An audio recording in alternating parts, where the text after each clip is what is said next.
Ate Jean, te. Ano yun? Te, balik ko to, te. Yung swak, te. May kagat ng daga, eh. Check mo ng maigi yan. Nakakatakot yan. Mamaya magka-leptospirosis kami. Mga bata, Oo umiinom yan. leptos agad. Bakit? Masasagot mo ba kami pag nagkasakit kami? Hindi ko kasi ito napansin eh.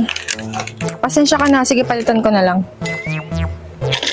Eto Sorry, hindi ko napansin. Kinagat pala ng daga. Kinagat ng daga, palusot ka, pe. Ibibigay mo talaga yan para hindi ka malugi, di ba? Aminin mo na. Ayusin mo naman yung mga paninda mo na yan. Dapat chinecheck mo yan. Naku, magkakasakit yung mga bibili sa'yo. Grabe, kinain ng daga tapos ibinibenta mo pa? Ang tindi mo, Di ba humingi na ako ng pasensya? Bakit ang dami mo pa rin sinasabit eh? Pinalitan ko naman Alam mo, hindi ko naman yan ibibigay sa'yo kung nakita kong kinagat ng daga. Ikakasira ko yan. Ba't ko naman gagawin yun? Hindi ko sinasadya yan. Sinong maniniwala sa'yo, ha, Aber? Sabi ka naman makapagsalita. Pinalitan ko naman eh. Pwede ba isip-isipin mo naman kung ano yung mga bibitawan mong salita? Grabe ka. Parang kasalanan ko pa.